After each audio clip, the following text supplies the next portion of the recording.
You're watching Informed Investor, brought to you by the National Stock Exchange. I'm Samera Apti. This weekend, we're at Amrit Shakti, Tower 8 in Mumbai, and we have a lot of people who have gathered here, and they have many questions that they'd like to have answered. With us, we have Prakash Diwan and Hemant Rustagi. But before I open the floor to the audience, I have a few questions that I want to have answered.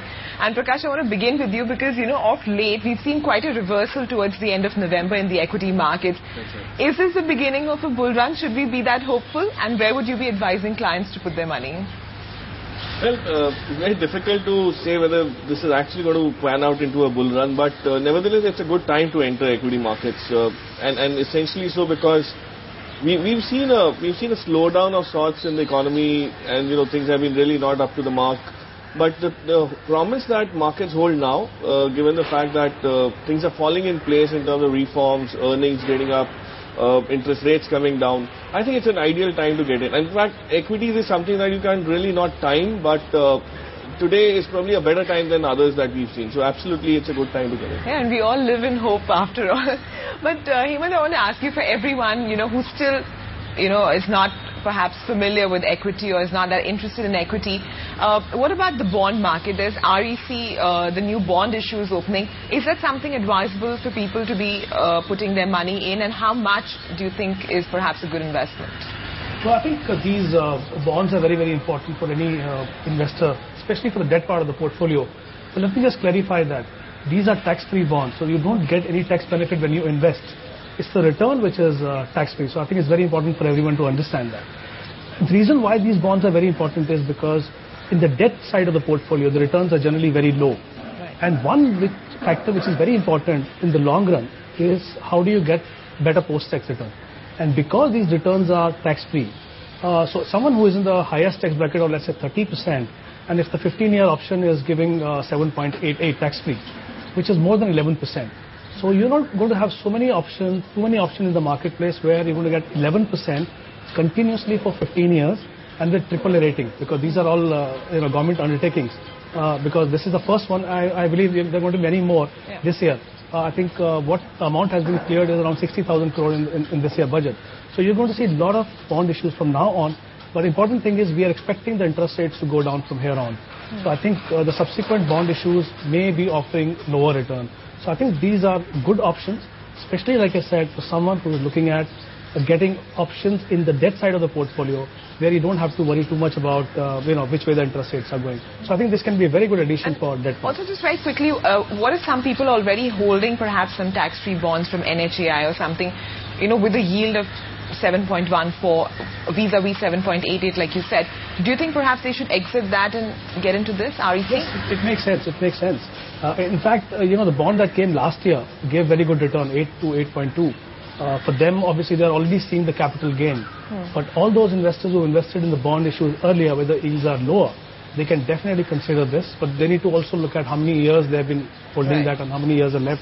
But definitely a good option, because here you can lock in your money for the next 10 or 15 years, which is a pretty good option. Yeah, and like most retail investors, we like to put it and forget about it. But let's see how things are going to move. We have a first question that you'd like to ask. Go ahead, sir.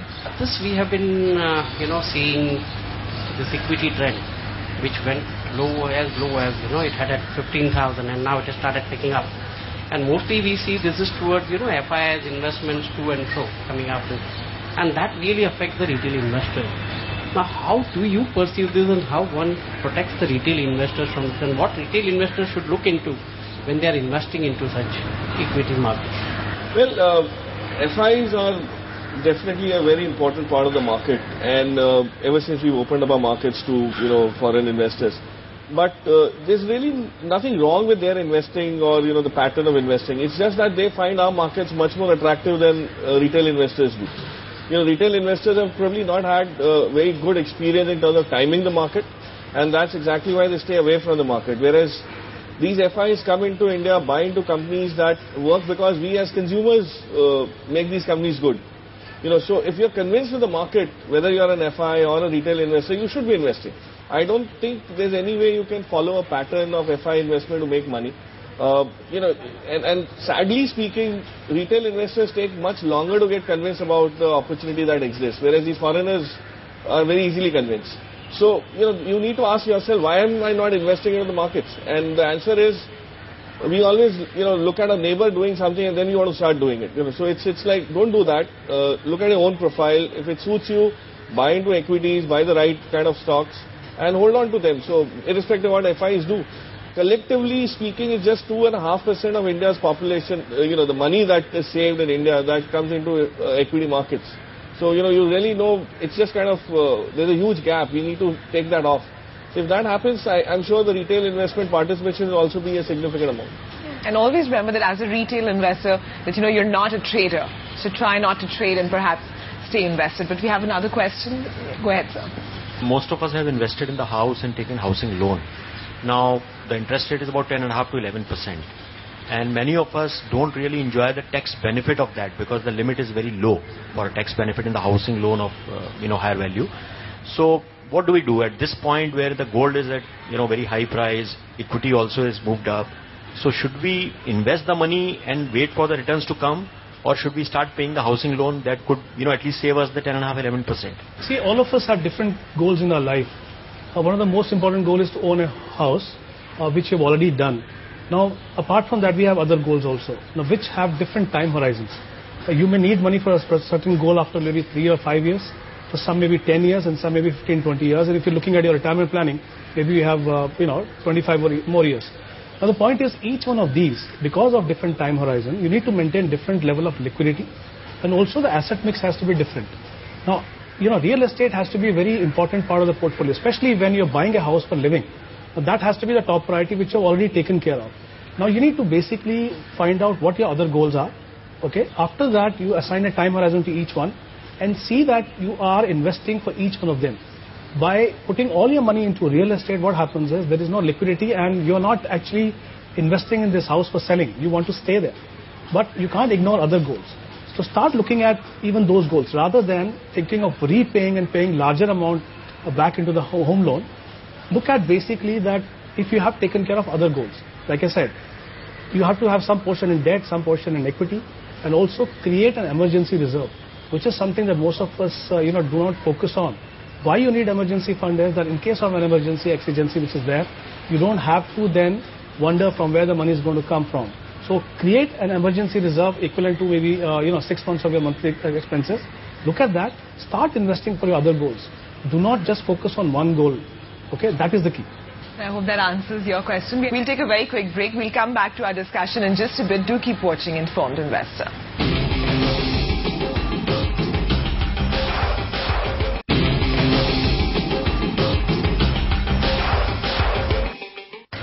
Welcome back. You're watching Informed Investor, and we're here at Nahar Amrit Shakti in Mumbai, and with us are residents of Tower 8, and they have many, many questions for Prakash and Hemant, so let's get to them right away. You have a question, sir. Go ahead.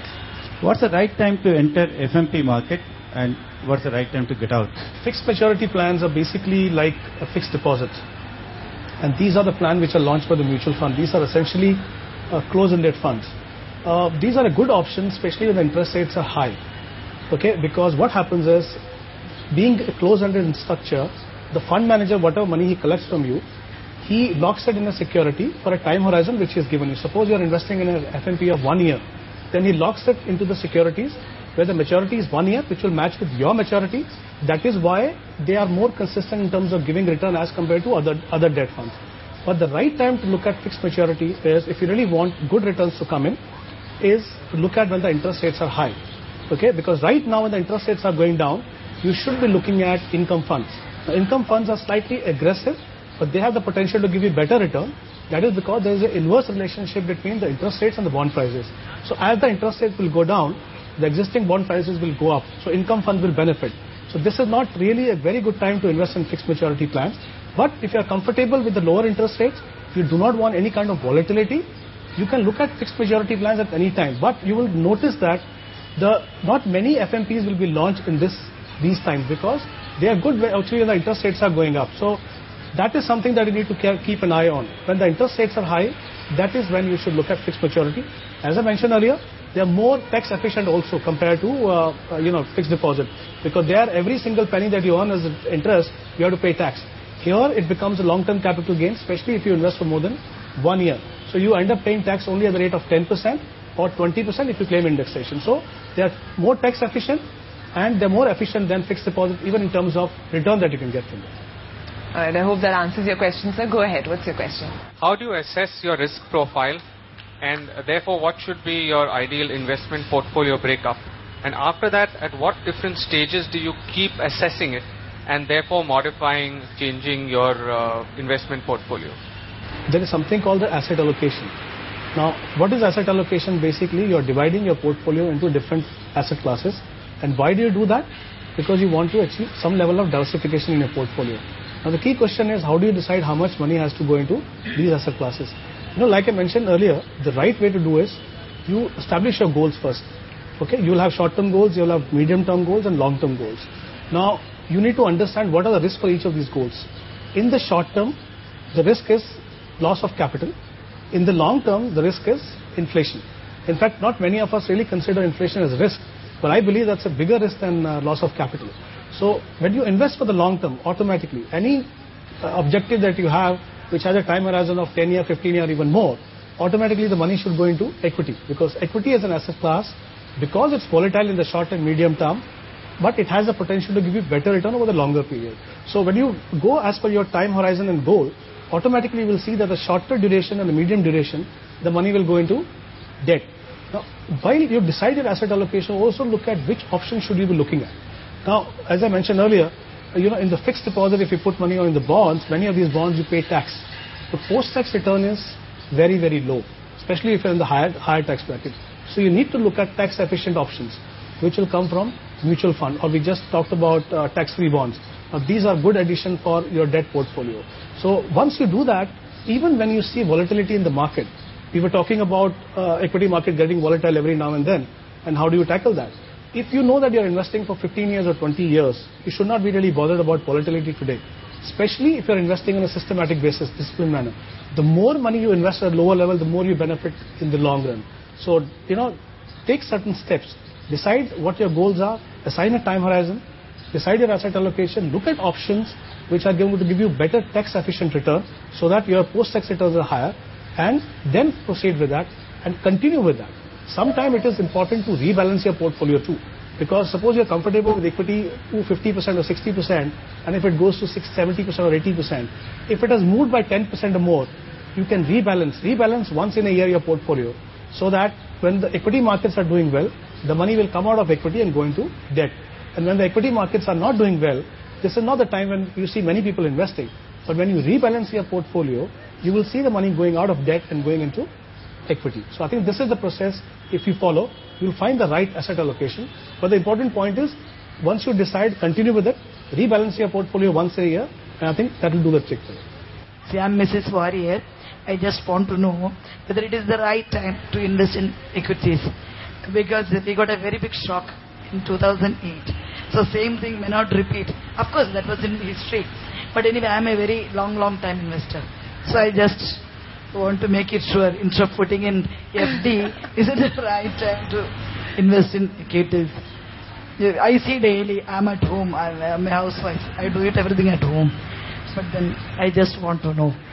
Okay, so here's an ideal investor, because she has the time to monitor her stocks, so should she be entering now? Yeah, absolutely. I mean, it's always a good time to enter into equities as long as you're disciplined. Issue is, these shocks are something that you can't predict, but if you're there for the longer term, they tend to even out. Even now we've seen whatever happened to the markets, they went down, but they've recovered significantly. So, if you're in for the long term, I don't think it's an issue. It's only for a short-term investor that it becomes a difficult question to know whether you can time the market today or not. And the key thing is, ma'am, you need to look at good stocks to invest into. You need to invest into good businesses, not stocks that are doing well right now, but which will do well 5 years from now, 3 years from now. And that's a difficult part to forecast. But if you have the right inputs, if you monitor your portfolio, I'm sure you can do it well. And there's no better time than today to invest also. A very best company like L&T, Reliance, BHEL, all these companies are giving very big shocks because they are good companies. No, absolutely. But if you look at, L&T's gone all the way down to 700, but it's moved back to, even 1700. So it will happen over a period of time. You may not see them kind of, recovering immediately after the fall. But on a longer term period, you will definitely see that happen. And every company, sector and the markets, they have their own cycle. So you need to stay the course and not perhaps exit, before the cycle is complete. And don't panic and exit just because it's come down. Exit at all. I'm waiting for a very long period. That's great. Okay, so we hope that you'll be reaping the benefits of when it goes back to 8,000 and above. But we'll take a very quick break at this point in time. We'll come back in just a bit. Do keep watching Informed Investor. Thank you.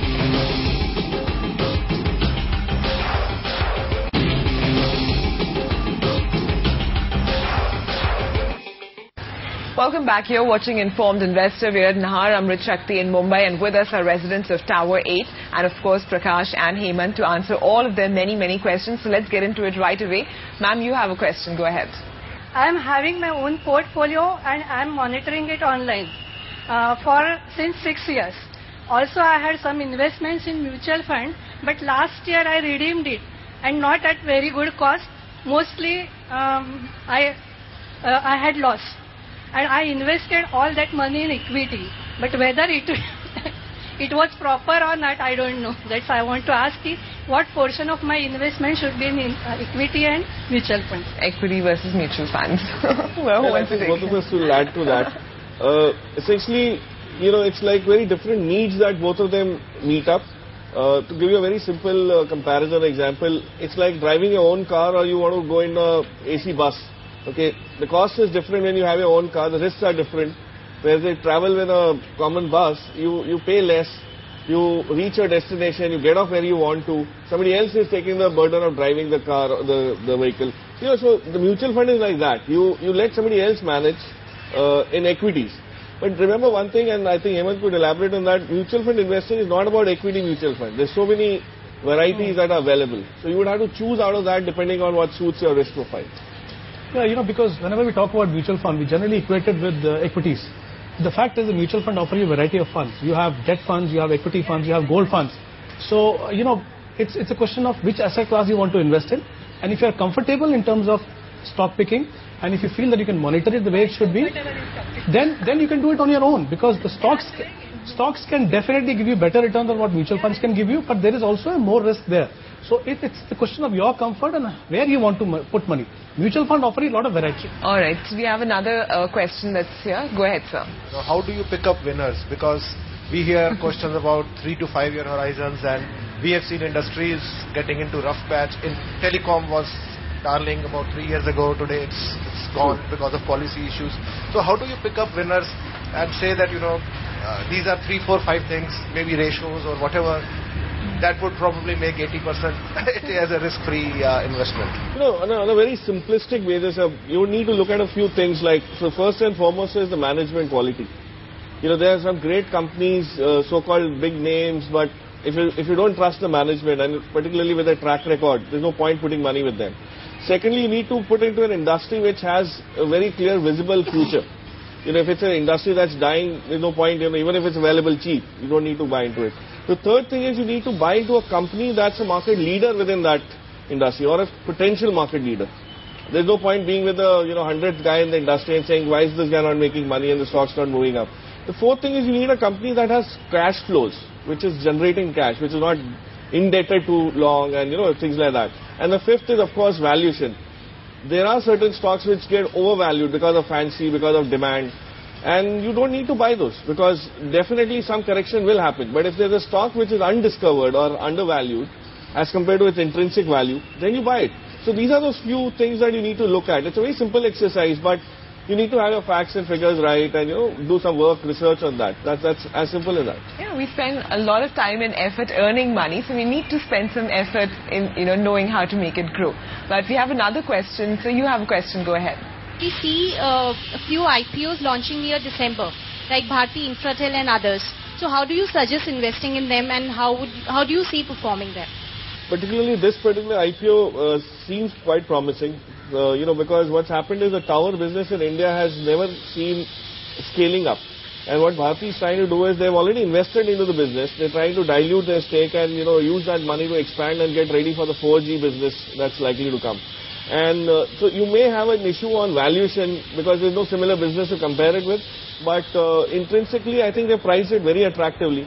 And there's a lot of demand for the IPO amongst institutional investors also. So it is likely to get subscribed. There should be a lot of liquidity in that. I think you should go ahead and subscribe. At the current valuation of 210, 240, whatever they're offering, I think it's a decent price to look at. And you will see a lot of new IPOs coming as the market moves up. You have PC Jewelers coming with another IPO, which everybody, all of you know. So they're good IPOs which will always be there. So don't put all your money in one. Wait for opportunities. Divide it across at least 3 or 4 of them. Thank you so much for being an absolutely lovely audience and for having us over. And thank you so much, Prakash and Hemant, for taking the time out to be with us. Here's where we'll wrap up then. Do keep sending us your questions and comments. And as always, we'll see you here next weekend. Bye-bye.